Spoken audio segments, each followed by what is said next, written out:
one of the lasting legacies of these early years on the Mississippi River is there's this Jeffersonian vision of expansive land, and we have done that, but more so this wild, feral idea of American masculinity emerged on the Mississippi River, I tend to think. And that's what American men on the frontier wanted to be. They didn't want to be gentlemen farmers. They wanted to be these rough and tumble, half horse, half alligator men.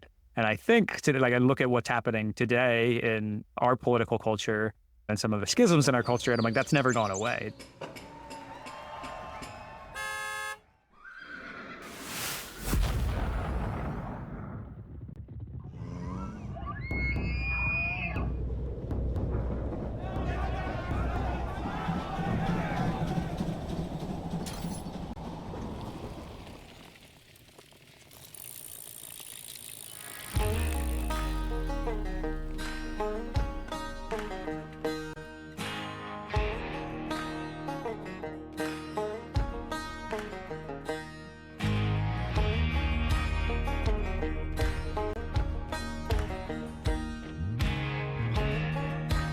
We are listening to The Underview, an exploration in the shaping of our place. My name is Mike Rush, and today we start the next chapter of our season. We're going to build on everything that we've learned so far. So today we continue our journey through the story of Northwest Arkansas by following the path of a great river that has shaped not only the state, but the entire American landscape, and that's the Mississippi River. If we want to understand the forces responsible for shaping our place, we have to understand the broader story of our state and our nation. It may be easy to think of a river as just a boundary or a passageway or a resource. But the Mississippi has always been more than that. It has been a force of creation and destruction, of connection and division, and of power and mythology. As a reminder of where we started, and to give a little context, the Mississippi River was the lifeblood of thriving indigenous civilizations, spanning over 1.2 million square miles. Its vast watershed sustained at least 50 to 70 indigenous nations, shaping the trade, agriculture, and the culture of a people across the continent. At its headwaters in present-day Minnesota, the Ojibwe and the Dakota lived with the river, seeing it not as a border but as a source of life, trade, and spiritual significance. At its mouth in Louisiana, nations such as the Huma, the Chitimacha, and the Tunica Biloxi thrived in the shifting delta, shaping their world through the rhythms of the water. In between, in the land that we now call Arkansas, you've heard the story of the Quapaw, a people deeply connected to this river.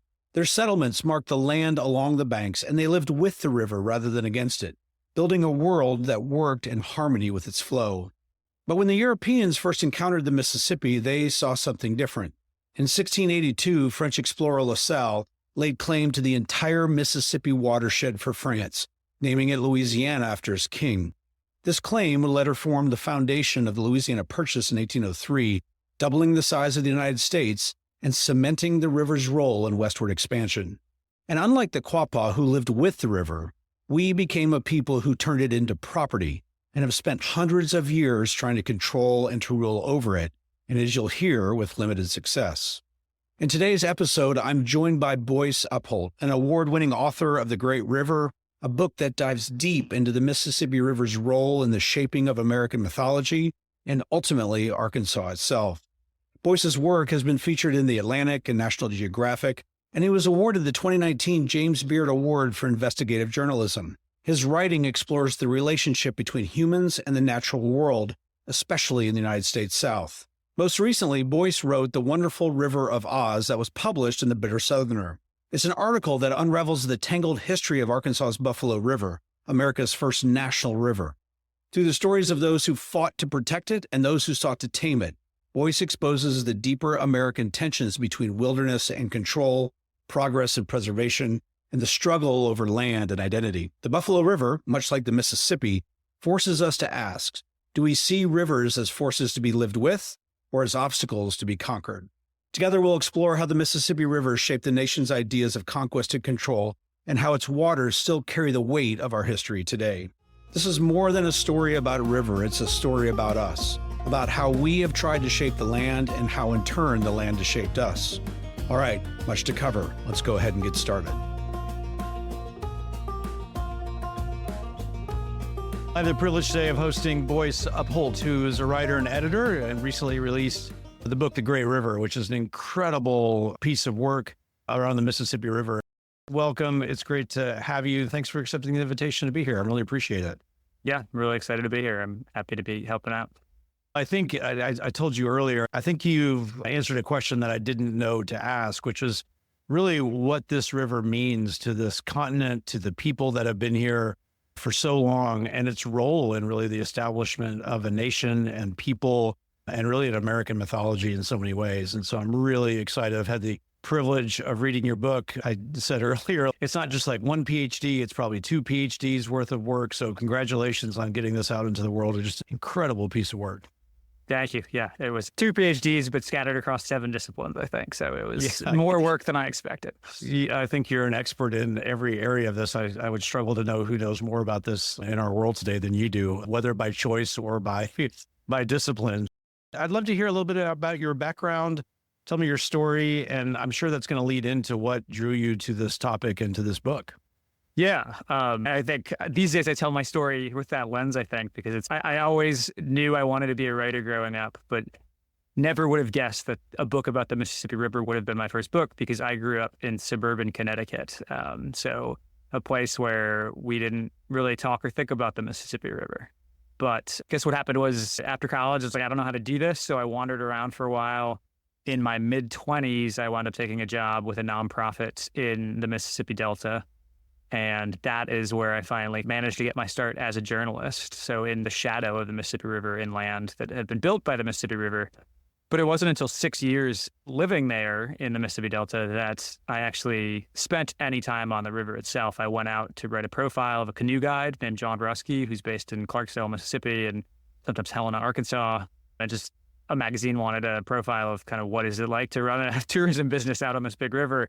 And I just fell in love with what I saw out there. I had no idea, but even definitely not growing up, no one had told me the Mississippi River was this wild and beautiful river. But even in those 6 years that I had been living 20 miles away from the river, still no one told me what was out there. And it was as beautiful a place as I've ever been. And so that was the origins of this book. I got obsessed with it, wanted to go back as often as I could.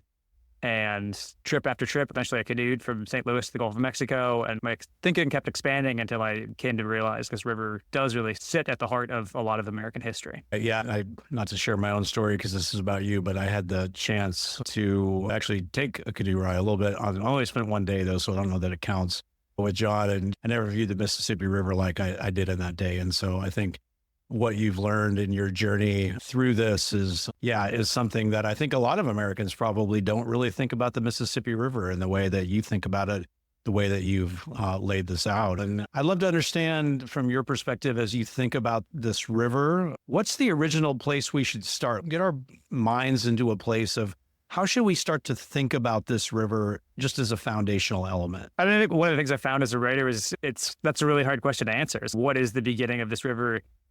Hydrologically, that's hard to answer. Historically, that's hard to answer, because I think part of that title, The Great River, part of what makes the Mississippi great is the fact that it drains more than 1 million square miles, right? So it touches 27 states, I think. And so officially the headwaters are up in Lake Itasca in Minnesota, but if you just trace the Mississippi as being this one line of water down the middle of the continent, you're not grasping what makes it so great. And so you can't really tell the story as there's a lot of travelogues on the Mississippi River, but I didn't have any interest in doing that because that is incomplete. But in the same thing, it's also hard to say when did the Mississippi River, when are its origins? And to me, I guess where I went back ultimately was, I don't even have the dates in my head anymore, but hundreds of millions of years ago, there's this rift under the ground in Arkansas, right by New Madrid, the Reelfoot Rift. And that is the remnant of ancient supercontinents breaking apart, this weak point in the crust. And in many ways, it's the existence of that rift that makes the Mississippi River what it is. And there's a whole lot of geology that goes into that, but ultimately what we got is this trough at the bottom of North America, maybe 70-ish million years ago. And so that became the site where all of the water was going to drain to. And so to me, that's where you have to start telling the stories, like what that makes on this continent. And what it made was this giant meandering river that was surrounded in wetlands, this really important global ecosystem in many ways, one of the largest sort of contiguous sets of swamps and wetlands anywhere in the world. It was a really rich landscape and ecosystem that shaped the story of North America long before white people were ever here. I know there's the geological formation, but this is a river that has seen and known people, to your point, really from the beginning of time. And so I'd love to understand, as you go back to those origins, maybe before colonization happened, how do we think about this? I think in your book, you even talk about like how really the view of this river is not just this resource. It has this, spiritual component to it, that so many people looked at this river in a way that had so much more than just the formation of water flowing in one direction, right? Yeah, absolutely.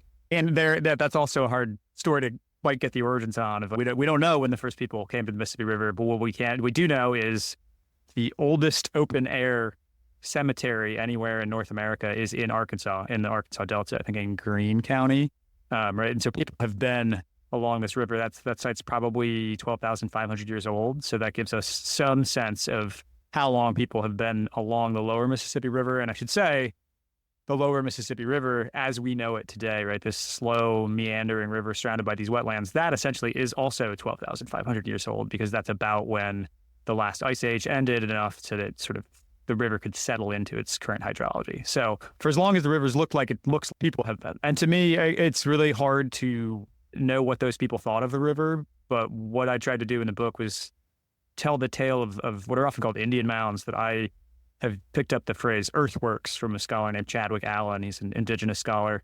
I think that like mound sounds so dismissive almost. And so if people don't know, the example in Arkansas that is most compelling is the Bum Bayou site right outside of Little Rock, which is a really important site as well. But these are, I think of them as spiritual architecture that has been built up and down the Mississippi River. Cahokia is the largest and most famous site. That's near St. Louis. But when I tried to piece together the long history of these kinds of sites, you realize the first constructions of this sort were along the lower Mississippi River, south of Arkansas, down in Louisiana mostly, and were these just tremendous gathering sites, like the level of engineering required, the kind of scale of gatherings that they seem to bring together, staggering when we're talking about places that are 4,000 years old. And in trying to understand what was going on, why are people building these things, I tried to turn to oral history, like the tales that have been passed down to indigenous people today. And the most compelling story is this creation story. There's a lot of tribes in the Southeast that tell stories that the earth was created. The earth began as a big ball of water, and the land we live on now was created when some creature, sometimes it's crawfish, sometimes it's a muskrat, dives down and brings up some of this mud to create the stable ground. And so you can see the construction of these earthworks as being like a ceremony that was repeating the creation of the earth. And there's a lot to it, but through those kinds of stories, I came to see these seem to be places that are about interconnection, about how the chaos of water connects with uplands. And I don't know, I'm rambling. It's hard to put all these stories together. Please keep going. Yes. But the other thing that really strikes me is that this landscape, that to jump forward briefly, right, when white settlers came, they looked at the landscape along the lower Mississippi River and were like, it's too muddy and chaotic. It's not what they wanted. But for the people that had been there for thousands of years, it was an excellent place to live, right? Wetlands are just incredibly biologically productive. And so there's so many food resources that you can get out of these spaces. And that, to me, is part of why these sort of huge gathering sites appeared along the lower Mississippi River earlier than they appeared anywhere else in this part of North America, because this seemed to be, before agriculture, a better place to live. And one of the things that was really interesting to me is the lower Mississippi River, the cultures down here resisted agriculture for a long time and didn't adopt it. But interestingly, cultures elsewhere that did adopt agriculture credited in this strange way the landscape down here. These stories of this figure known as Grandmother, who lives on an island in Louisiana where I live. She lives near the mouth of the river. She bathes in the Mississippi's waters and continually is reborn through those waters. And she, in many stories, is the figure that taught farmers how to raise crops. And so there's something about the abundance and life in this landscape.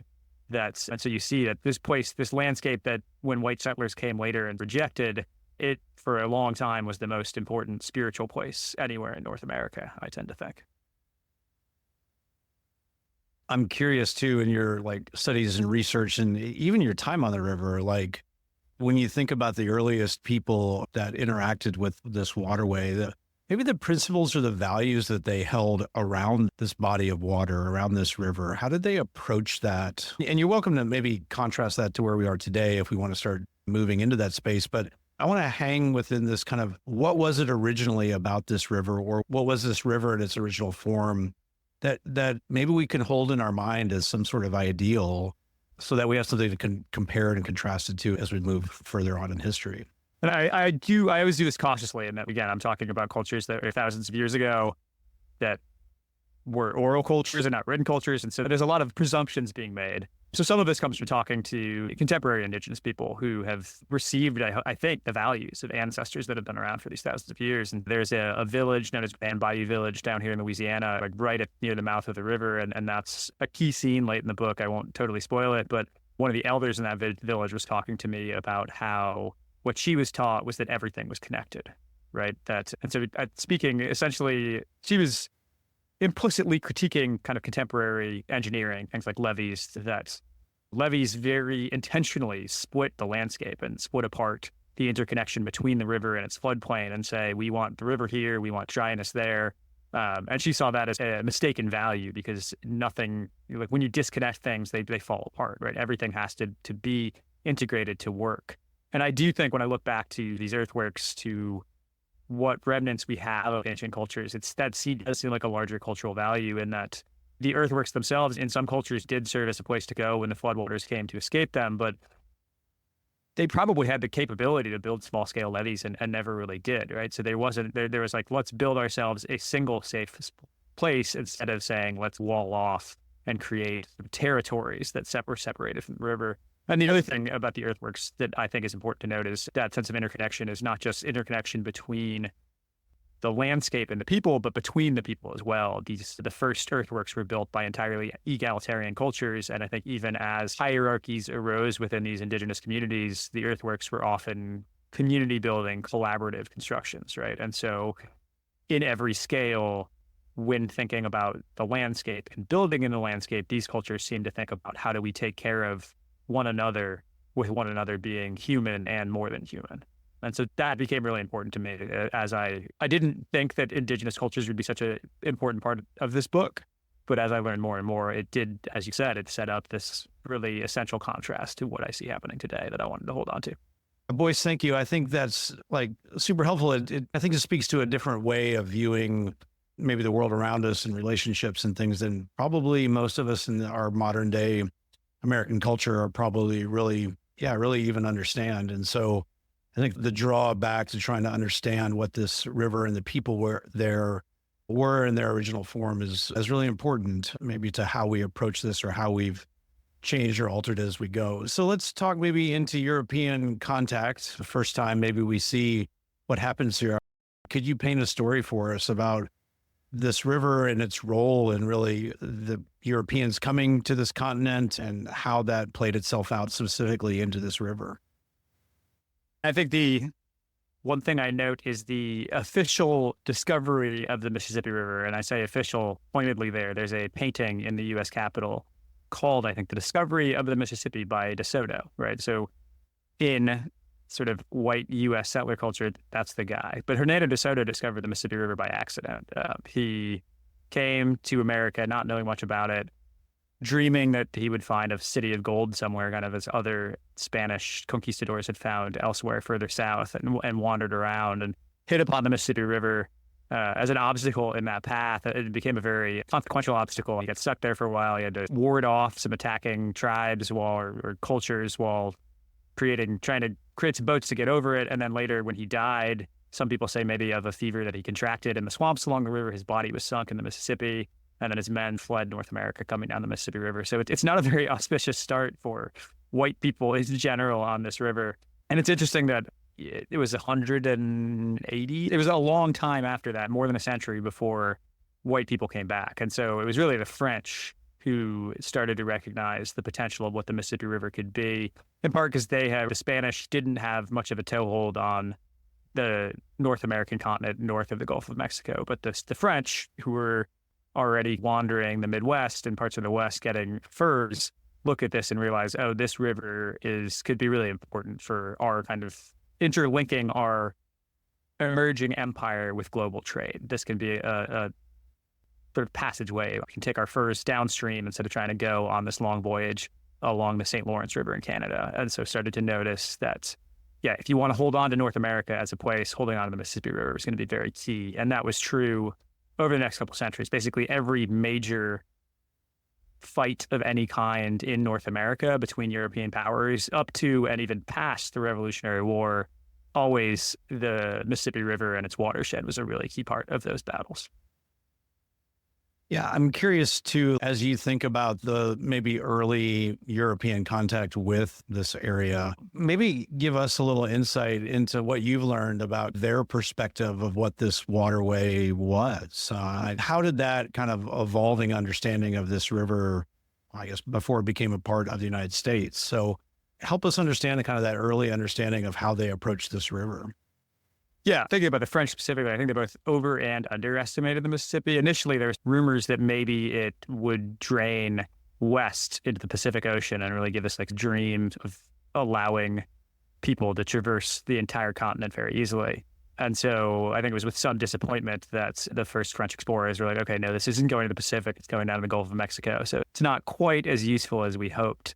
But at the same time, I think while it was not this giant continent traversing river that they expected, it was still bigger than anything the French could wrap their heads around. Its delta in particular is the river's biggest superlative, right? So deltas are the place that are for, right? It's like when the river comes out, it's dumping its mud and creating its own landscape at the edge of the ocean. And it's this interplay between river and the river pushing out with its mud, the ocean washing in with its tide. And the Mississippi has the most river-dominated large delta in the world. And that means like the power of the river coming into a relatively weak sea. The Gulf of Mexico doesn't have huge shifts in its tide. And that makes a really complex delta that Europeans had never seen anything like that in Europe. And so La Salle was the first Frenchman to come down the river and reach the river's mouth. And then he tried to come back later and sail back to the mouth rather than coming downriver. And he very famously never made it there. And we can't entirely know what happened, but I am pretty attracted to this theory that we have notes that suggest that he checked out the mouth of the river in his boat and that he made it there and maybe didn't like what he saw. And so my theory I've adopted from other historians, I should say, is that he got there and just was like, I don't see a river here. I just see a bunch of muddy mess. And that's this, to me, this very important initial example of how this river did not fit the scale of European thinking. It was just bigger than anything they knew, and they were taking cultural notions that didn't work and trying them to apply them to the Mississippi River. And you see that repeated again pretty quickly as the French get back there and settle in and try and look at this delta landscape and say, we can tame and control it and turn it into the kind of farms that we're used to in Europe. It's just a very chaotic place and not very suitable for a form of settlement that is dependent on stability and permanence. And so that, I think, was this cultural mismatch that has really shaped the river in the centuries since. I think one of the things that I'm curious about, you use this term in your book, White America's First Frontier. And so I'd love to understand kind of the background behind, your thinking in that, because obviously this became a place that so many Europeans were drawn to and became this borderland in so many ways. And so I'm curious what you mean, or help us unpack what that would look like. Yeah, I want to back up, and I think it's not just, in some ways, not just America's first frontier, but there's an argument that the Mississippi River watershed is what dragged America into being. I grew up in New England, and the stories I got told about the American Revolution were all about Boston Tea Party and taxation without representation. But a lot of historians point out that another big point of contention was that King George III had forbidden white settlement anywhere past what was called the Proclamation Line, which was the continental divide of the Appalachian Mountains, which is also the easternmost edge of the Mississippi watershed. And there's this deep frustration of people. There's an American sense, right? The part of what was driving the first white British colonists was this sense of like private property and land ownership, and this expansive notion. And that was a little bit different than the French and Spanish even. And so there was frustration that the king would then put a limit on that and say, you can't go into this territory. And so part of the revolution was like trying to seize control of the eastern part of the Mississippi watershed. even after that, there's this debate that remained. There were some people in the colonies that were like, no, we've got to keep our colonies small and compact and tidy. We've got to stay on the east side of these mountains. And other people like Thomas Jefferson were much more expansionist and looked westerly. And I think in many ways, yeah, like we today are so obsessed with the Wild West of cowboy movies and things like that, that we have forgotten that it was the territory along the Ohio and the Mississippi River that was the kernel of the emerging American identity of a place that has a frontier. And so the very first frontiersmen were these mixed people, but often fairly poor people that were tumbling over the Appalachian Mountains and cutting down the forests on first the Ohio River, and then they would come down the river and sell their goods in New Orleans. And so that was the first moment that sort of the beginnings of the manifest destiny emerged. People were looking westerly there. Boyce, I think this is important because within this quote unquote first frontier, to your point, these ideas of what America, for lack of better words at the time, what it would become or what it could become, and this idea of exploration and settlement, or what the Mississippi River started to mean in terms of what it looked like to create a new country. I want to go deeper into the mythology aspects of what you're asking around the frontier. So, well, let me give it's a period that really fascinates me. And when I think about like the lasting impact of it, there's the one example that it's a phrase that I use a lot throughout the book, right? There's half horse, half alligator man. And this was it's like a forgotten cliche of early American literature. So specifically what that comes from is, we've got this emerging frontier culture. We've got these farmers bringing their goods down the river. And I noted that like Thomas Jefferson had this idea of, this massive frontier is going to be a place of like genteel farmers. That was his vision in trying to acquire the Mississippi River. I tend to think, right? It's something about virtuous small farmers.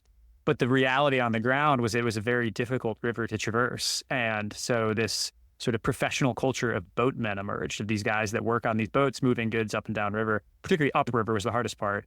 And they tended to be hard living, hard drinking characters. And so in 1808, outside of Natchez, Mississippi, this writer sees two of these boatmen get in a brawl. But before the brawl, they have this boast match where they're just going back and forth trying to out insult one another. And one of them talks about how he's half a man and half a horse. And the other talks about how he's half a man and half an alligator. And so this gets written down in a letter that gets republished extensively. And that really embeds itself in culture to the point where Andrew Jackson, who I'm sure will come up again in your series, thinking about the history of Arkansas, in 1828, when he runs for president, he has a lyric in one of his campaign ballads talking about how when he fought in the Battle of New Orleans, every man was half a horse and half an alligator. And so I think that to me is one of the lasting legacies of these early years on the Mississippi River is there's this Jeffersonian vision of expansive land, and we have done that, but more so this wild, feral idea of American masculinity emerged on the Mississippi River, I tend to think. And that became, right, by Jackson's day, that's what American men on the frontier wanted to be. They didn't want to be gentlemen farmers. They wanted to be these rough and tumble, half horse, half alligator men.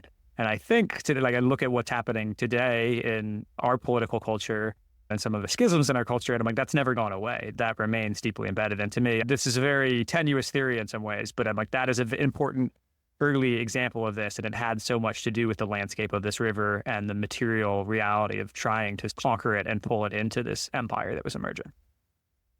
How did that set the tone for what would come next then, as we think about the establishment of the United States, as we move into the Louisiana Purchase, and how all of this kind of land and water and people start to come together around this kind of massive idea of a new nation, manifest destiny, and then maybe this idea of what it means maybe even to be an American. I'd love for you to keep going around how this river helps form really the identity of a nation and of a people, and what it looks like to have a country that's going to ultimately continue to move west. Just sticking with the half horse, half alligator specifically, I think it stays there, right? And when I look at the history of, read these journals of travelers, young men traveling on the river, like again and again, people are proud of this wildness, but often it is, I don't know, it like sits amid a more complex tangle of economic ideas as well. And I think that a lot of things were done by powerful people invoking that image of we're going to go and fight and be rough and tumble. But often the people that were truly served as the region got developed were not those rough and tumble people, but much more powerful people. I think of the fact, right, like specifically the Mississippi River, right, it began as basically just a passageway, right? That's why we wanted to acquire it. And that's why this culture developed. But for almost 100 years after the Louisiana Purchase, there was very little settlement along the lower Mississippi River because the land itself was barely land. It was so swampy. And so when it did get settled, basically late 19th century, right? The 1880s is really when you first start getting large-scale land clearing. It's clearing not for rough and tumble half-horse, half-alligator men, but for very wealthy men that have, in previous generations, in most cases, profited off enslaved labor, and now they're trying to reconstitute exploitative economic conditions. It's just this, I don't know that am I answering your question, but Mississippi is this sort of strange tangle of ideas and economic forces that again and again, like violence and wildness is there, but also exploitation, control, and an economy that serves the powerful at the detriment of a lot of other people. Give me some more questions. I feel like we can unpack some stuff in there, but like you're the expert here. So I'm trying to make sure like there's this idea of the formation, what this river means in the formation of a nation. And I think wrapped in that are some really, hard stories of obviously indigenous removal that we see there, the role of slavery in the formation of this, I think. But before you even get there, this idea that this was land to be taken, this was part of an American ideology around manifest destiny that could be used and would be used ultimately to create just vast agricultural empires. And so I think I'm trying to understand, or from your point of view, maybe the critical steps or the critical ideas or the critical timelines around all of this kind of American history coming together to the establishment of, I guess, what would become a plantation society within the lower Mississippi as it relates maybe to Arkansas, how we should think about, this time and this place and all of the ideas that seem to just be crashing into each other within a really small amount of time. One thing that occurred to me while you were asking that is, and this is I call myself a nature critic sometimes, right? So it's like this more than human world, as I sometimes call it, is always at the center of what I'm thinking about. But one thing that strikes me as I'm hearing you summarize this history and asking me to summarize it, I don't know that there was an idea of a river, right? I think that American history has been shaped by the presence of this river. And it was this, given some of the economic ideas, some of the ideas about private property, it was inevitable that white American settler culture would have to seize this river and use it as an essential passageway to expand westward. I think one interesting pivot point is by the 1850s, railroads are starting to be built, and really you see the steamboat traffic fall off precipitously. And so America stops thinking about the Mississippi River except for as like a symbol of its past. Once you get to the 1870s, 1880s, in a lot of ways, it's no longer, it is important during the Civil War, and there are efforts afterwards to rejuvenate the steamboat industry, but really it's dropped out of our psychogeographic imagination at that point because we've got a new technology that's more useful.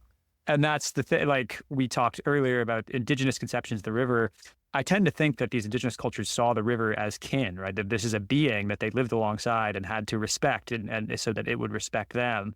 And I don't think American culture, right? Like we knew a river was there, but I think I probably said we already in this. I know it's something that we've talked about right? Like the problem of we in this culture. But when I say we in a lot of this conversation, I'm going to be like sort of white Americans before me. I think those people didn't really stop and think about what the river was. They're just like, what could be useful from this? And it was useful as a passageway, and then it became useful as a place to say, can we firm up this mud and turn it into farms? And okay, we can, but the only way to do so is to spend a lot of money, build really big levees. And so that led to plantation economies instead of like this, we were supposed to be a nation of yeoman farmers, but that was never going to work on the Mississippi River. And so part of it is, this lack of actually pausing and looking at the river and contemplating it in its fullness. And just instead, we've again and again looked for what is useful in it and taken advantage of those. I think one thing that you painted out real well is it's sometimes we just think about the Mississippi River and maybe the what we would look on a map and not really the entire watershed. But I'd love for you to share too a little bit about maybe what it gave access to as far as the rest of the lands, maybe interior to the west of the United States, what is now today the United States, and how it was used for exploration and access into so much more territory within that watershed that eventually led to settlement in so many other places within the continent. Yeah, absolutely. This is the problem with thinking of the Mississippi as the Mississippi, is that it is this complex sort of branching system of rivers. And the Missouri River, I think by rights should be right. This should actually be the Missouri River system, not the Mississippi River system, because the Missouri is 2,000 miles long from its headwaters to St. Louis, and the Mississippi's 1,000 miles long, right? It's twice as long there. That goes all the way up to Montana. The Arkansas River goes all the way up to Colorado. And so if you wanted to get anywhere east of the Rocky Mountains, the best way to do this at an era before we had roads was going to be by traveling by this river system. And there was a big effort in the 1820s to 1850s to clear out these riverways. And by 1848, every tributary in the Mississippi system that could accommodate a steamboat was being traversed by steamboat. But it was even before that, right? It was even the French fur traders that we talked about earlier were using the Missouri River, the Arkansas River as their passageway to extract goods off this continent. And so that's part of, when people came to this continent with designs on continental scale extractive economies, they were going to pay attention to this river. It's interesting to me that most indigenous cultures did not have, they would name their local particular stretch of river and didn't necessarily have a name for the totality of the system. And it's a strange contrast. I think it's really useful to understand the grand scale of what's in the Mississippi system, but in some ways, it's also really useful to pay the most attention to just what you have, where you are, and not to try and reach beyond that. Mm-hmm. I think one of the other things that you painted in the book was like once people had gone through the exploration of the watershed and there was no more little water left to explore or to navigate, those became the origin story in many ways of the railroad and how that became the launching point into even farther areas out west, but also how it changed access to the Mississippi River area from the east as well. I'd love to help us understand the role there. And it sounds like almost like a launching pad for even more and greater exploration of a larger continent. Yeah, I do. I tend to think that white Americans got addicted to this sort of like quick, rapid expansion in the 1840s. And when we got to 1848 and all of a sudden the entire Mississippi River system had been, quote, improved for steamboats, it was like, we can't stop there now. We need to go further. There was a really big, just to make the point on this sort of the way the Mississippi River helped feed the explosive growth of the United States of America in the 1840s, there was this cliche that later got applied to railroads, but was first applied to steamboats, is that steam annihilates distance, right? And it used to be a weeks-long journey to go from St. Louis to New Orleans, or from New Orleans to St. Louis would be even harder. And it becomes a 4-day steamboat journey once you have the steamboat. And so there is this pretty brief moment in the middle of the 19th century where the presence of the steamboat on the Mississippi River just changes the nature of what America is, both for individuals, because they could reach new places, because we could use the river to move forests being cut down in Minnesota and take that wood and build homes on the frontier in Missouri, because we could take groups of enslaved laborers from Kentucky down to New Orleans, because we could take indigenous people from Georgia, Alabama, and the steamboats were a huge part of the Trail of Tears. And so their capacity to move goods rewrote the shape of the center of the nation, helped it turn into this imperial nation. But then on the grand scale, it just gave America so much money and turned us into sort of the economic superpower that we made today. And that would not have happened, I don't think, without this tremendous investment and success of a transportation system right there in the middle of the country that allowed so much to move. And so then, yes, once that system kind of reaches its limits, people were like, the steam engine that did so much good on this river, we can probably put that to other uses. And then you start to get railroads, and you start to then look beyond the geography of the watershed, and we become the more famous Wild West manifest destiny country that we have today. I'm curious, how should I, or people here in Arkansas, how should we think about this river as far as its role in the establishment of the territory, its role in an agricultural economy, its connection back to the United States? I'm sure there's 100 different directions you could go, but where can we start as an understanding of what it means maybe to this place and to this state?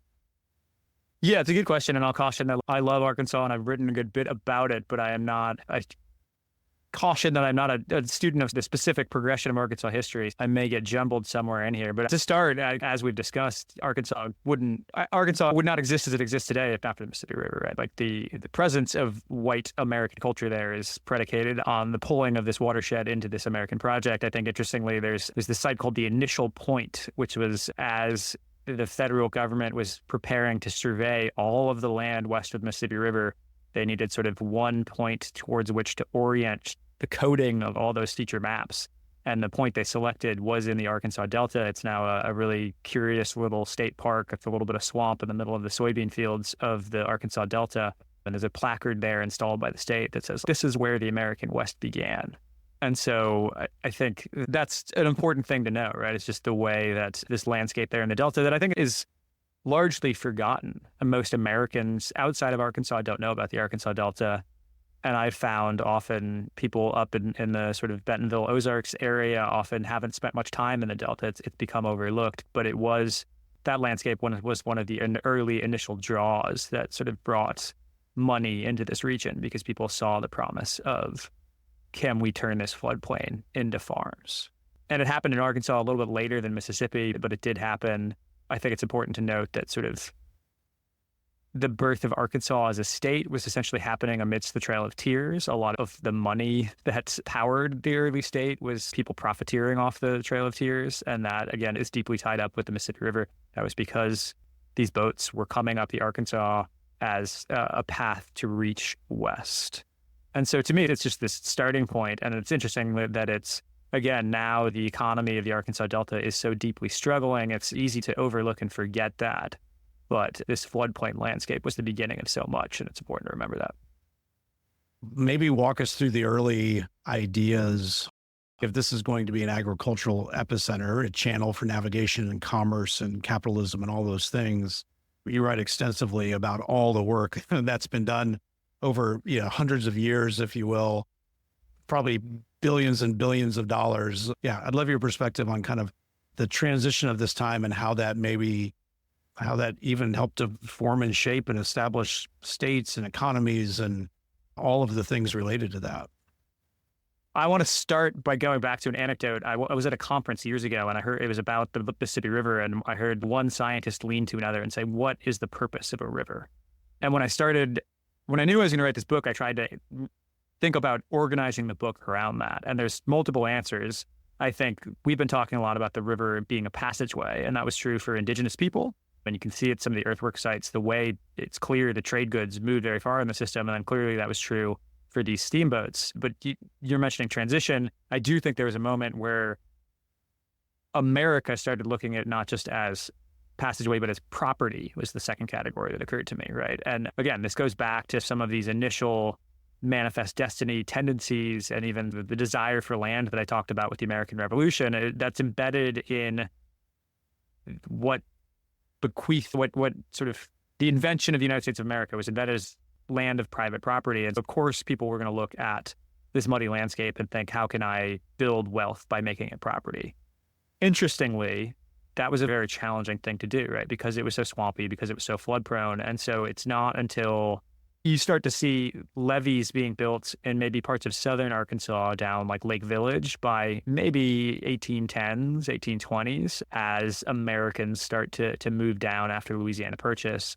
But it's not until the 1880s that the federal government gets involved in this project, in part because before that, they said, we don't muck around with private property. Private property is the responsibility of the landowner. And what changed that was essentially a moment of political compromise during Reconstruction, where there's some wealthy, powerful white Southern men that had a lot of say. Rutherford B. Hayes was only going to be able to take power if he found a way to acquiesce to them. And they said, what we want is levees. And there's a lot of like tangled backdoor secret history to that. It was done in this secretive way. But by the 1880s, the federal government is spending money repairing and then building new levees. And that project grows and grows through the years. And then you get the 1927 flood. Big devastates up and down the Mississippi River, and then a new era of technology after that. But again, the thing that's interesting to me was not until I think late 19th, early 20th century is when you really start to see large-scale settlement in the Arkansas Delta. Again, there may have been settlement further west, but it's not until then, because it is such a difficult landscape to deal with. And it was not just levees, but we needed the technology to build sort of drainage canals and to get the water off the landscape and into the river. And so to me, I did spend a couple weeks driving around southeast and northeast Arkansas, exploring some of these drainage canals. And it's not until you really stop and look at them that you understand the scale of the undertaking to create the agricultural empire, or the agricultural economy that you have there in Arkansas. Yeah, I'd love your perspective too, as the river starts to move into this idea of property and agricultural economies start to develop around it, what this river means to the expansion of slavery or indigenous removal, and what form does this river take, or the areas around this river take, as it relates to issues of segregation and equality and even race relations. I know today there are still just deep scars in this land around a lot of these early actions as far as enslaved people coming in and indigenous removal. Like, how do we even start to think about this kind of part of American life around this river? Yeah. And so we're jumping around in time there, in part because, again, the Arkansas Delta itself was not settled until some of these trends and issues and ideas were established, right? But I think they then inherited ideas that had been seeded on the Mississippi River. So yeah, to back up, this is an idea I take from the historian Walter Johnson, who has a really wonderful book called River of Dark Dreams, where he talks about the expansion of slavery and cotton in the sort of Mississippi River Valley. And he notes that until before the Louisiana Purchase, before people start looking south the property along the river, slavery is starting to wane in its usefulness. A lot of the landscape of the upper South is just, it's hillier. It was losing its fertility. It was difficult to farm in these ways. And there's something in particular about the massive landscapes along the Mississippi River that demand the economy of scale that was being accomplished back then through enslaved labor. And so as landowners make their way, like families would start in Virginia and move to Kentucky or to Tennessee, and then they would acquire land in Mississippi, maybe Arkansas, Louisiana. They are bringing this institution of slavery with them. And by the time that settlement is really occurring along the lower river by white Americans instead of the French that preceded them, slavery becomes resurgent because of the acquisition of this land. And so I think that's one important point there. You also mentioned the Trail of Tears. Again, this is all happening in tandem. This is 1820s, maybe 1830s, right? This land that has been acquired has to be cleared in multiple ways. It has to be cleared physically so that it can become farms. So it has to be cleared of its current, at the time, inhabitants, the indigenous people. And that, yeah, it's this vision of the landscape as being a place of property, but property devoted particularly to the growing of monocultural crops. Back then, cotton was the key thing, demanded a rewriting of it entirely, both socially and ecologically. And so by the time it takes a while to get to Arkansas because people focus on land east of the river first. But when Arkansas and the Arkansas Delta is more and more established, in many ways, this doesn't happen until after the Civil War, but all of this is so deeply embedded in what then happens in the Arkansas Delta. And so you get things like the Elaine Massacre in 1919, right? It's just this conflict between workers deeply frustrated with the conditions on basically the sharecropper economy, which replaced slave economies. But still, it finds ways to exploit labor to the benefit of the people who own large amounts of property. And people got tired of that and tried to fight it. And then they were killed in essence. But then they were also the black people fighting against the system were the people that got in prison instead of the white people that killed, I think, hundreds. You may know the numbers better than me on that, Mike.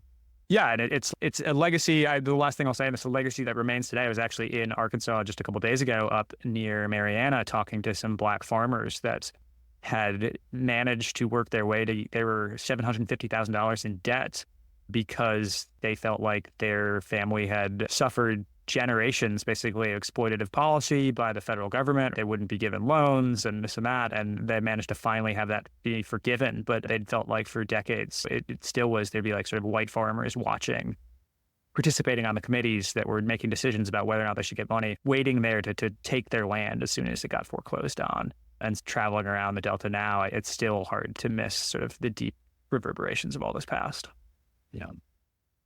You talk about this in one of your chapters around what this kind of, racial construct looks like within the Delta, and specifically within Arkansas. You do mention the Elaine massacre there, but I think one of the things you're talking about is this outmigration of Blacks, white people remaining this minority within this Mississippi area. And what that did is it left this area where the Black residents that were remaining, it really just the poverty that becomes rampant. You use this term from one geographer that really called maybe the existence of this new type of Black ghetto within the interior of the United States. And so I'd love to understand what you mean by that, if you could give that some additional context and maybe help us understand a little bit of how that kind of has led to some of the economic conditions and racial conditions that we see in the Delta region today. I'm going to talk a little personally on this one. I'm 40 years old. I moved to the Mississippi Delta when I was 25. And I didn't know a whole lot about the region. I just was like, sure, I want an adventure. I want to live an interesting life. Let me move down there. But I think I knew at that point, right? You can go back all the way to for at least a generation, people have been talking about the Mississippi Delta as the poorest place in the country. And so what I saw there when I arrived, I lived in towns like Indianola, Mississippi, Cleveland, Mississippi, where there were some white people, these bigger towns of 10 to 12,000 people. But then there'd be other smaller towns. I lived for a while outside the town of Shaw, Mississippi, which is 2,000 people, where there were almost no white people left. And when I arrived, that just felt things feel natural if that's all you do. And I thought that's how things always had been. And what I learned in reporting the book was like, no, not that far past, right? It was not that there was ever racial harmony in the Mississippi or Arkansas Delta, but right, you would have people more intermingled, where in the sharecropping economy, you'd have some white farmers maybe living in the big house, but then you'd have Black people living in the small tenant houses around that, and people intermingled. And the changes in the agricultural economy, the lack of need for labor and other changes, right? So there was this giant outmigration of people, both Black and white, leaving the region. But then eventually white people realized we're always going to be a minority in this place. And not that it was quite this conscious, but essentially they decided, let's settle together. Let's all move to the towns like Cleveland, like Indianola, often the county seats. And so those towns become more like 50-50 white, Black. And then the smaller towns, the people that can't afford to leave, are the only ones who are left. And so that's what this sort of new sort of ghetto, that was what that term was referring to, is how I was saying before, part of what was driving this was also the Voting Rights Act, right? Like this consolidation of whites in certain central communities in this area in the Arkansas and Mississippi Delta helped them consolidate their voting power as Blacks began to vote as well. And so in some ways, it's like the Voting Rights Act itself drove further segregation in the region because it led to just deep poverty in these communities. So if you drive in the Arkansas Delta today, if you go to places like Elaine or other small towns that have been the site of the most outmigration, they're just deep. You get just staggering poverty. You drive through these towns and see the conditions of housing. I used to work for an organization called Teach for America, so I spent a lot of time in the schools. The schools are deeply struggling because they're so under-resourced. And so it's just one of these curious things where, even the solutions, things like the Voting Rights Act, when you place them on top of such a troubled geography and troubled system, they create their own problems as well. I know there's so much, it's not just complicated. It's these generational layers, institutions working together to take us to where we are today. If we can, maybe fast forward a little bit. I really understand, like, where's the river today? Like your perspective. I think one of the things you lay out in the book so well is just the development over time of all the work that's been done. And I won't even be able to capture that. This really is an incredible part of the book around all the engineering and time and federal policies and administrations and acts that brought the river to where it is today, but it's not a finished product. Bring us into maybe a little bit closer to present day, but what's the state of the river today? How should we think about this resource today? Yeah, that's a good question. It's a big question. I will say, to help organize my answer, basically the last third of my book is addressing this question, like what's going on today. And the way I tried to organize that book is splitting up that geography into a couple of things, right? So we built these levees that I think of the river as being in its natural state, the floodplain is part of the river. But now we have the floodplain that is separate, right? So what we call the Mississippi Delta, what we call the Arkansas Delta, used to be the river's floodplain. And so when we talk about the river today, we have to talk about what's going on between the levees on the river channel itself, and then what's going on in its old floodplain. And we've basically been answering the latter there, right? We've just been talking about the really troubled economic and social conditions in the Mississippi and Arkansas Delta. And that's the place where I'm most pessimistic in many ways. I just think the agricultural economy that we've built there has been so exploitative and so destructive. And then even ecologically, right? It used to be this super rich tapestry of oak and cypress forests, and now it's these giant monocultural stands of rice or corn or soybeans, and we dump all kinds of chemicals on them, right? I devote a little bit of time talking about dicamba, this chemical that has caused such conflicts that there's a murder in Arkansas over it. It's just a system top to bottom that's broken, which is so tragic to me because I love the Mississippi Delta is one of the places I consider home. I think it's a beautiful place. I love spending time in the Arkansas Delta as well. I hope in that last answer where I was talking about these issues, I also want to emphasize there's so much beauty, so much rich culture, so much resilience in those communities. But it is a place that I think we need to completely rethink for the future. But I think when you were asking, like when people think about the river, they often think about the water itself. And I think that's a more interesting and more nuanced thing. I think the river, and when I think of it in totality, right, and I think of all of these many tributaries, the Missouri River, the Ohio River, the upper Mississippi River, these rivers have been really simplified for the sake of navigation. And that has not been great for ecosystems. And so there are complications there. But I think one of the things that is really important to me is that the lower Mississippi River, so the river that goes from like Cairo, Illinois, down past Arkansas to the Gulf of Mexico, is so big that even with these levees in place, it remains very wild. I said at the beginning, that's how I came to write this book, is I went out there and went camping and I found it so beautiful. And so it is wounded, but far from killed, and does remain this really beautiful place. And I want people to know that, because I think the other thing when I think about like, what's the state of the river today, a word that comes up a lot is forgotten. Sometimes I call it the lost river, right? It was so important to the beginnings of the United States of America, the beginnings of places like Arkansas. And yet now, if you try to go to the river in Arkansas, you're going to hit a levee, so you can't see it. And then if you try and go over that levee, you're probably going to hit a no trespassing sign because it's all private property. And so people don't know how beautiful it is. And so one of my goals for this book really is like to convince people that it is a beautiful thing worth going to see, because I want it to re-enter our culture for various reasons, some of which have just, again, like places like the Arkansas Delta that are so struggling. If people realize that the river is a beautiful place to go recreate, that would be one small piece of rebuilding an economy there. When we think about the river today, what are its challenges? What are going to be its things that are going to chart its course for the next 25, 50, 100 years? And I think we're inheriting a lot of challenges. Is like we have done so much to the river. We've built so much up along the river. And so one of the challenges is like we know now that I think there's an increasing recognition again that like rivers need floodplains, that rivers need interconnection. And yet we can't just put the Mississippi River back, right? The Arkansas Delta is there and people live there. It's people's homes, it's people's property. You can't tear down that levee.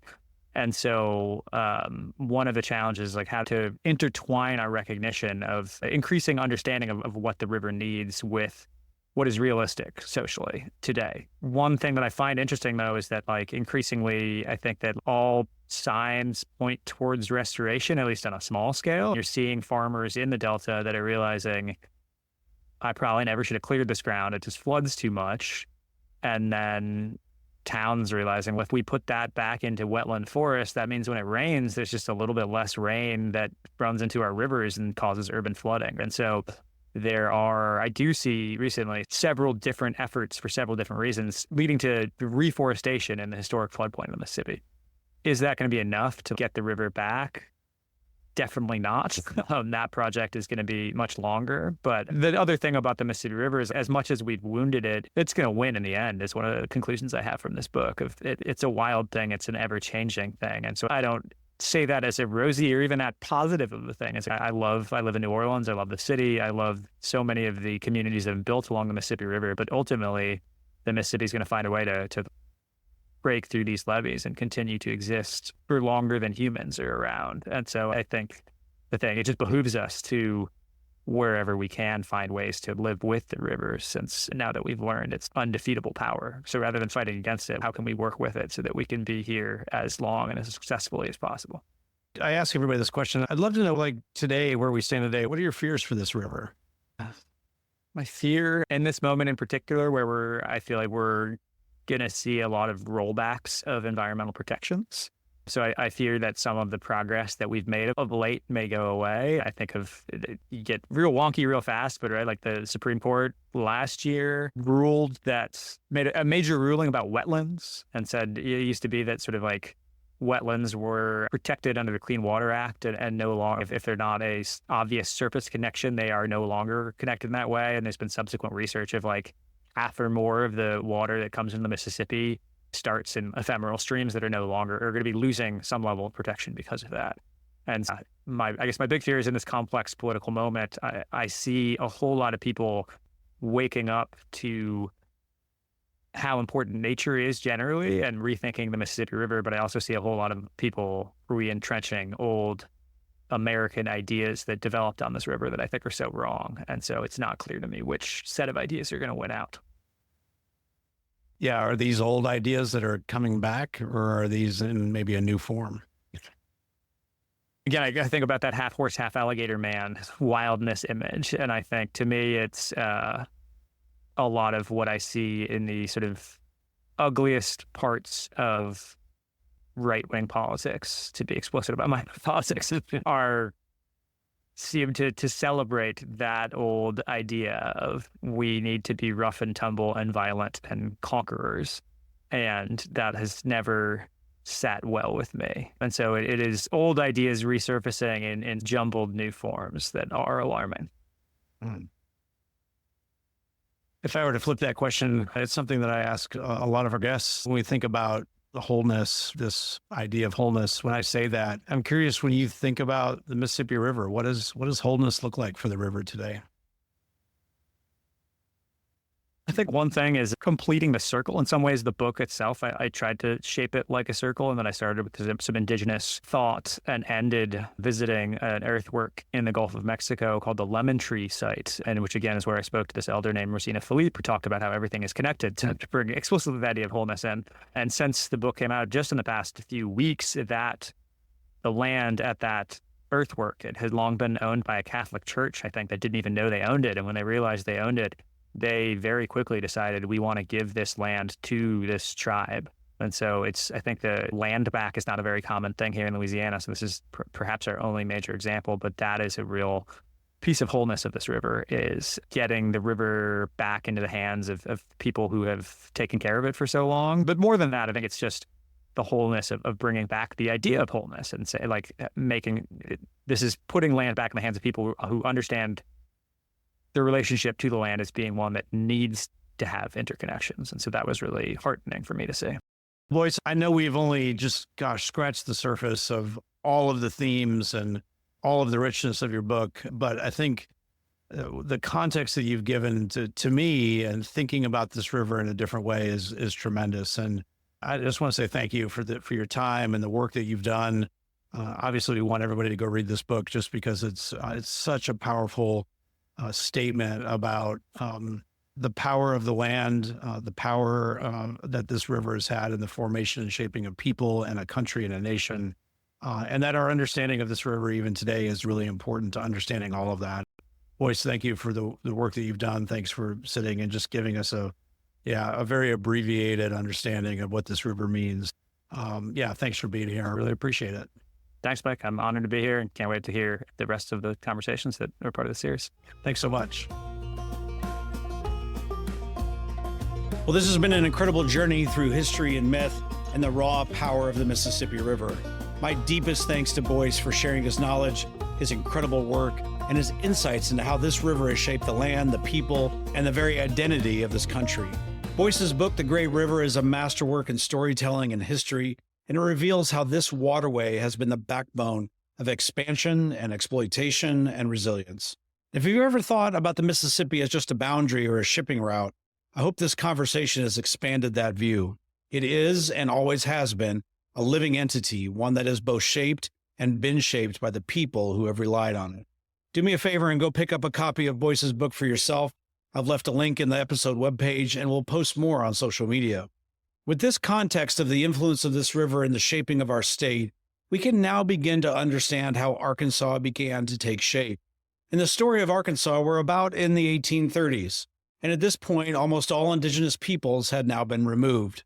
And this has set the stage for something new to emerge. But it's a place that's been formed by settler colonialism, and so the growth of a cotton empire in the South is about to arrive. However, this cotton empire required something to serve as the power behind it, and that was the institution of slavery.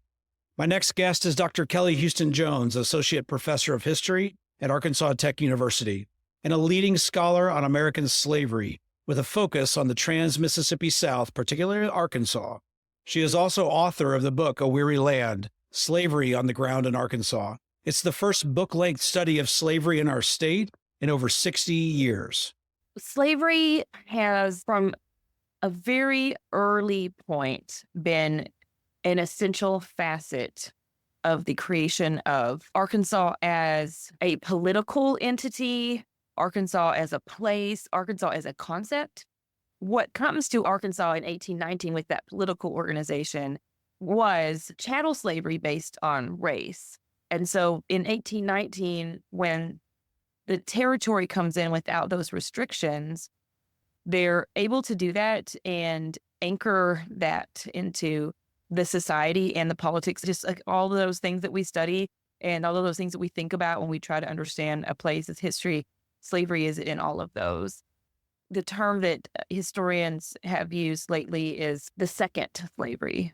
So the second slavery meaning a newer, harsher form of chattel slavery based on race. And as we did with the story of indigenous peoples in this country and in this state, we are going to dig deep into a history that shaped Arkansas in profound ways. We'll examine how agriculture and the systems of slavery influenced the development of Northwest Arkansas and the state as a whole. This conversation will not be easy, but it is necessary.